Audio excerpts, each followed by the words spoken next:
दोस्तों नमस्कार। Exam instructor Girdhar YouTube channel पर आपका स्वागत है। तो दोस्तों मध्यकालीन इतिहास शुरू किया है। प्राचीन इतिहास की सीरीज हो चुकी है। ये बहुत महत्वपूर्ण सीरीज है और एक एक प्रश्न आपको बताए जाएंगे, लिखवाए जाएंगे, महत्वपूर्ण जो प्रश्न होंगे। तो आज देखते हैं हम गुलाम वंश। कल हमने देखा था कि मोहम्मद गौरी जिसने आके भारत पर आक्रमण किया था और यहाँ पर कुछ क्षेत्र जीत लिए थे, उसमें दिल्ली वाला क्षेत्र और कन्नौज वाला क्षेत्र। तो इस जीते हुए क्षेत्र पर किसको बैठा के गया था? कुतुबुद्दीन ऐबक को। और कुतुबुद्दीन ऐबक ही दिल्ली पे प्रथम शासक बना गुलाम वंश का। और मोहम्मद गौरी कहाँ गया था? मोहम्मद गौरी जब मार्ग में जा रहा था तो उसे खोखर जाति ने 1206 में गली में ही उसको मार दिया था। तो उसका एंड हो गया। अब आ गए कुतुबुद्दीन ऐबक, गुलाम वंश। ये चला कब तक है गुलाम वंश, जिसे ममलूक वंश भी कहती है। ममलूक ये 1206 से 1290 तक चला, 84 साल तक। कितने साल तक चला है? 84 साल तक। तो अब देखते हैं दिल्ली सल्तनत में कौन कौन सी वंश आते हैं। एक तो है गुलाम वंश, फिर आएगा खिलजी वंश, खिलजी, फिर तुगलक वंश, फिर सैयद वंश, फिर लोदी वंश। गुलाम वंश ने 84 साल तक शासन किया, खिलजी वंश ने 30 साल तक शासन किया, तुगलक वंश ने 94 साल तक शासन किया और सैयद वंश ने 36 साल तक और लोदी वंश ने 76 साल तक शासन किया। तो अगर इस हिसाब से देखा जाए कि सबसे ज़्यादा किसने शासन किया तो वो तुगलक। ये दिल्ली सल्तनत की बात कर रहे हैं, पूरे दिल्ली सल्तनत में। तो आइए स्टार्ट करते हैं गुलाम वंश। कुतुबुद्दीन ऐबक सबसे पहले महत्वपूर्ण, क्योंकि ये गुलाम था मोहम्मद गौरी का और जीते हुए प्रदेश को इसको सौंप गया था। कौन? मोहम्मद गौरी।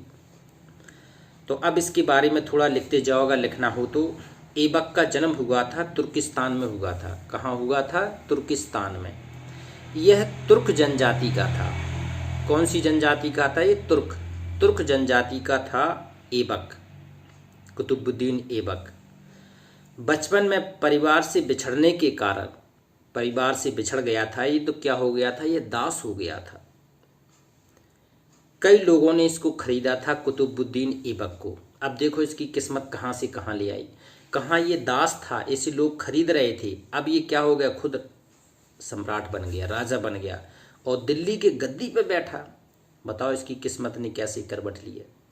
किसी की भी किस्मत करवट ले सकती है, बशर्ते संघर्ष का। दास होते हुए भी इसने संघर्ष नहीं छोड़ा। तो अगर आप भी अगर संघर्ष कर रहे हैं तो सफलता दूर नहीं है। फिर सफलता तभी मिलेगी जब आप संघर्ष करेंगे। ये पढ़ाई है। अब इतिहास से आपको जानने को मिलेगी कि ये क्या है इतिहास, कैसे इसमें महत्वपूर्ण प्रश्न आएंगे। ये सारी चीज़ें आपको अब जानने को मिलेंगी। जिसको लिखना हो वो लिखते जाए, सुनना हो सुनते जाओ, तब भी आपको पूरा ज्ञान हो जाएगा कि वास्तव में इतिहास में क्या क्या हुआ। तो एक बार इसकी नज़र मोहम्मद गौरी की इस पर नज़र पड़ी, इसकी योग्यता पर बहुत प्रभावित हुआ। गौरी की सेना में योग्यता से इसे अमीर ए आखुर एक पद दिया था मोहम्मद गौरी ने। उसको नाम लिख लो आप लोग, अमीर ए आखुर। ये क्या होता था अमीर ए आखुर? ये शाही अश्वशाला का अधिकारी था। जो घोड़े थे शाही, इनका ये घोड़ों के पूरे मैनेजमेंट का अधिकारी था। इसका पद का नाम था अमीर ए आखुर बनाया। ऐबक ने 1202 ईस्वी में बुंदेलखंड पर आक्रमण करके, देखो ये वही शासक कहते, बुंदेलखंड का उस समय जब आला उदल हुआ करते थे तो उस समय बुंदेलखंड का राजा था परमार्दी देव। कौन था? परमार्दी देव। तो इस परमार्दी देव को परास्त करने के लिए मोहम्मद गौरी ने किसको नियुक्त किया था? ऐबक को। जी ऐबक गया था 1202 में बुंदेलखंड पर लड़ाई लड़ने। तो इसने उस युद्ध में क्या किया था कि राजा परमार्दी देव को पराजित कर दिया था। बताओ, जिसके वीर सेना नायक आला उदल थे। आला उदल का आला खंड हम लोग सुनते हैं, जगनिक ने लिखा है, जगनिक। तो बताओ ऐसे ऐसे वीर प्रतापी थे, फिर भी इसने हरा दिया था। तो ये बहुत योग्य था कुतुबुद्दीन ऐबक। मोहम्मद गौरी ने विजित प्रदेश ऐबक को सौंप कर चला गया था। जिस क्षेत्रों को इसने मोहम्मद गौरी ने जीता था, इसने अपने दास कुतुबुद्दीन ऐबक को, जो अब अश्वशाला का अधिकारी था, उसको सौंप दिया था। वो कहाँ चला गया था? ये वापस लौट गया था अपने गौर प्रदेश। गौर से आया था, गजनी अफगानिस्तान में एक गजनी और गौर, तो गौर से आया था ये, वहाँ चला गया था। इस प्रकार से औपचारिक रूप से, और मार्ग में इसकी क्या हो गई थी? मृत्यु हो गई थी, हमने बता ही दिया था आपको। तो औपचारिक रूप से 25 जून 1206 को गद्दी पर बैठा। डेट जरूर लिखते जाएं आप लोग, 25 जून 1206 में ये गद्दी पर बैठा औपचारिक रूप से। ऐबक ने सुल्तान की उपाधि धारण नहीं की थी, क्योंकि इसके जो वंश में था, खून में था, वो अपने आप को दास आज भी मान रहा था कि हमारा मालिक हमारा मोहम्मद गौरी है। तो इसने सुल्तान की उपाधि धारण नहीं की कुतुबुद्दीन ऐबक ने, बल्कि मलिक एवं सिपह सालार की पदवी से ही संतुष्ट रहा। अपने आप को मलिक कहता था, सिपह सालार कहता था कि मैं तो सेना नायक हूँ, सम्राट नहीं हूँ। इसने अपनी राजधानी कहाँ पे बनाया था? लाहौर को।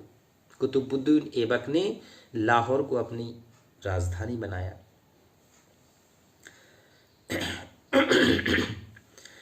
ऐबक ने अपने प्रतिद्वंदी, ऐबक के भी दो प्रतिद्वंदी थे, एक था एल्दोज और एक था कुबाचा। एल्दोज और कुबाचा इसके दो प्रतिद्वंदी थे उस समय। तो इसने क्या किया? कूटनीति चली। कूटनीति क्या चली इसने? कि मैत्री संबंध स्थापित किए, वैवाहिक संबंध स्थापित किए इसने। जो कुबाचा था उससे अपनी बहन की शादी कर दी, कुबाचा से। और जो एल्दोज था उससे, कहते हैं, उससे भी अपना संबंध स्थापित कर लिया वैवाहिक। तो ये दोनों अब क्या हो गए? अब रिश्तेदार हो गए। तो जो आक्रमण का उसको डर लगा रहता था कुतुबुद्दीन ऐबक को, अब वो डर भी उसका दूर हो गया। अब देखो, जब किस्मत ने कहाँ से कहाँ पहुँचाया, और जब किस्मत रूठ जाए तब क्या होता है। 1206 में ये गद्दी पे बैठा, और 1210 में कितना हुआ? 4 साल ही तो सिंहासन पर बैठा था। 4 साल के मध्यकाल में 1210 में लाहौर में, जहाँ इसने अपनी अस्थायी राजधानी बनाई थी, तो लाहौर में चौगान खेल रहा था। चौगान कहते हैं पोलो, घोड़े के ऊपर खेलने जाने वाला गेम है ये, चौगान, पोलो। तो पोलो खेलते समय घोड़े से गिरकर कुतुबुद्दीन ऐबक की मृत्यु हो गई। बताओ कितना बैड लग रहा। जो कहाँ दास से सिंहासन पर बैठा हो, उसकी मृत्यु हो गई। कुतुबुद्दीन ऐबक कब हुई इसकी? 1210 में। 6 में बैठा, 10 में मर गया। 4 साल केवल इसने सिंहासन पर बैठ सका। अब इसके जो महत्वपूर्ण चीज़ें हैं, उसकी याद हैं, उसने क्या क्या काम किए, वो इसको महत्वपूर्ण बनाते हैं। ऐबक की महत्वपूर्ण उपाधि थी लाख बख्श। कुतुबुद्दीन ऐबक की सबसे महत्वपूर्ण उपाधि क्या थी? लाख बख्श। लाख बख्श का क्या होता है जी? लाखों का दान करता था। लाखों का दान करने के कारण इसको लाख बख्श कहा गया, कुतुबुद्दीन ऐबक को। सुरीली आवाज में कुरान का पाठ करने के कारण इसे कुरान ख्वा कहा। कुरान ख्वा ये भी उपाधि थी। कुरान ख्वा किसको कहा गया है? ये उपाधि आती है। कुरान ख्वा किसको कहा गया है? कुतुबुद्दीन ऐबक को, क्योंकि ये कुरान का बड़ी सुरीली सी आवाज करता था। कुरान ख्वा। ऐबक ने दिल्ली में कुब्बत उल इस्लाम मस्जिद का निर्माण कराया। कौन सी? कुब्बत उल इस्लाम। दिल्ली में जो मस्जिद का निर्माण कराया वो इसी कुतुबुद्दीन ऐबक ने कराया था। यह भारत में इस्लामी पद्धति पर निर्मित पहली मस्जिद मानी जाती है। जो इस्लाम की पद्धति पर बनने वाली प्रथम जो मस्जिद थी भारत में, ये यही मानी जाती है जो कुतुबुद्दीन ऐबक ने बनवाई थी।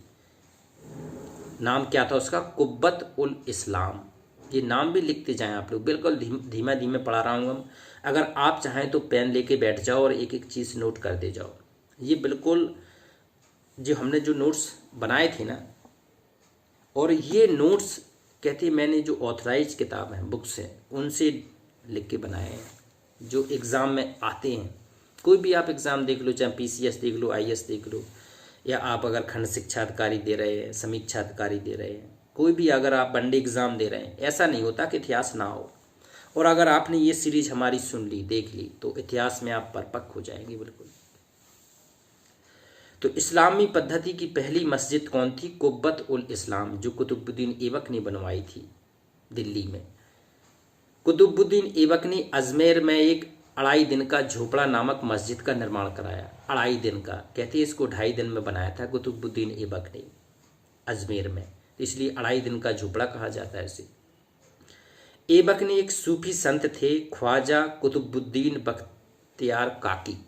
इसका ये बहुत कहते हैं अधीन था, शिष्य था कुतुबुद्दीन बख्तियार काकी का।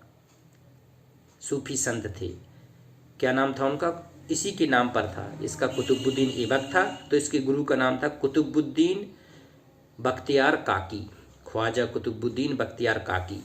और इन्हीं की याद में, इन्हीं की स्मृति में इसने कुतुब मीनार निर्माण शुरू किया था। अब प्रश्न आता है, कुतुब मीनार निर्माण कार्य किसने किया था? कुतुबुद्दीन ऐबक ने, पूरा नहीं किया था। बाद में इसे पूरा किसने किया था? इल्तुतमिश ने। देखो दोनों चीज आ गई, शुरू करने वाला और फिर खत्म करने वाला था इल्तुतमिश।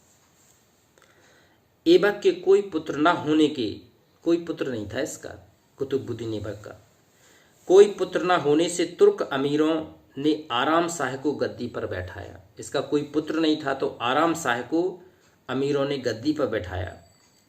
आराम शाह कमजोर एवं अयोग्य शासक सिद्ध हुआ। कमजोर था, इसके पास योग्यता नहीं थी, जबरदस्ती थोप दिया वाला शासक था ये। चारों तरफ उपद्रव होने लगे। जब जी आराम शाह गद्दी पे बैठा दिया गया तो चारों तरफ उपद्रव होने लगे। बंगाल में अली मर्दान खान तथा सिंध पर क्षेत्र पर कुबाचा ने अधिकार कर लिया। जो पहले कुबाचा रिश्तेदार बन गया था, अब उसने भी विद्रोह की भावना शुरू कर दी इसकी मृत्यु के बाद। तो कुबाचा ने अलग कर दिया सिंध क्षेत्र में, और बंगाल में अली मर्दान ने कर दिया, विद्रोह कर दिया। फिर क्या किया तुर्क अमीरों ने? क्योंकि अमीर इतने प्रभावशाली होते थे, किसी भी राजा को बना देते थे, किसी को गद्दी से उतार देते थे उस समय।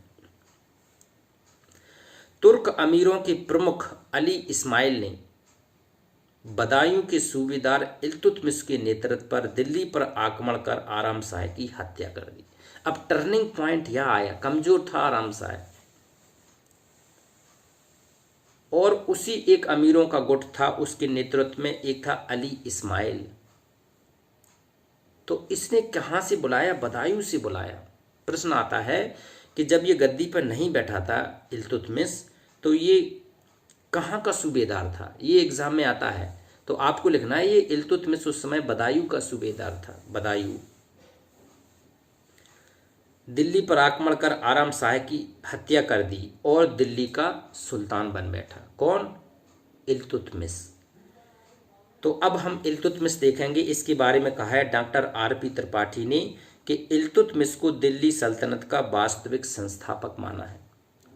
वास्तविक संस्थापक दिल्ली का कौन था? इल्तुतमिश, क्योंकि इसी ने दिल्ली में सिंहासन को सुदृढ़ किया, बढ़ाया। और ये किसने कोटेशन कहा था? ये डॉक्टर RP त्रिपाठी ने कहा। RP त्रिपाठी ने क्या कहा था कि इल्तुतमिश को दिल्ली सल्तनत का वास्तविक सुल्तान कहा। RP त्रिपाठी।